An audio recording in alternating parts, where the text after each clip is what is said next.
ಗುರು ಇದ್ದಾರ ಧೀರ ಇದ್ದಾರ ಇರಬೇಕು ಎಂತಾಕಿ ಹಾಕಿತು ನಣಿಚಾಕಿ ಅಧೀರ ನಿದ್ದಾರ ಇರಬೇಕು ಎಂತವರು ಆ ಸಂಗೊಳ್ಳಿರಂತವರು ಅಧೀರ ನಿದ್ದಾರ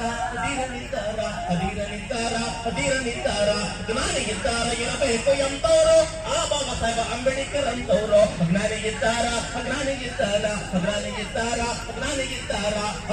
ನನ್ನ ಬದುಕು ಸಾರ್ಥಕವಾಗಲಿಲ್ಲ. ನನ್ನ ಶಾಲೆಯಲ್ಲಿ ಬೇವಿನ ಕಟ್ಟೆ, ಆ ಊರಿನ 46 ಹಿರಿಯರು ಆ ಕಡಲದ ಮನೆಗೆ, ಅಪ್ಪ ನಿನ್ನ ಹೆಸರು ವರ್ಷ ಅಂತಾರಲ್ಲ, ಯಾಕೆ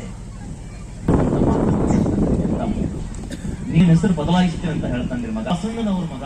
ಈ ಹುಡುಗ ನೋಡಿಕಲಿ, ಆಕೆ SSLC ಒಳಗ ಫಸ್ಟ್ ಕ್ಲಾಸ್ ಬಂದಾಳ, ಆಕೆ ನೋಡಿಕಲಿ ಅವ ಅಂತಾನ ಮುಂದಿನ ಯವ್ವ ಆಕೆ ನೋಡಕ್ ಥರ್ಡ್ ಕ್ಲಾಸ್ ಆಗ್ಯಾನ ಅಂತ. ನಿಮ್ ಮಕ್ಕಳನ್ನ ಯಾರಿಗೂ ಹೋಲಿಸ್ಬೇಡ್ರಿ, ನಿಮ್ ಮಕ್ಕಳಿಗೆ ಒಂದು ದೊಡ್ಡ ಅದ್ಭುತವಾದ ಪ್ರತಿಭಾವಂತರು. ಅದಕ್ಕೆ ಬಸವಣ್ಣ ಒಂದ್ ಕಡೆ ಹೇಳ್ತಾನೆ, ಈ ಜಗಜ್ಯೋತಿ ಕ್ರಾಂತಿಯ ಪುಡೋದಯ್ಯ, ನೀವು ಹೊರಡು ಹಯ್ಯನ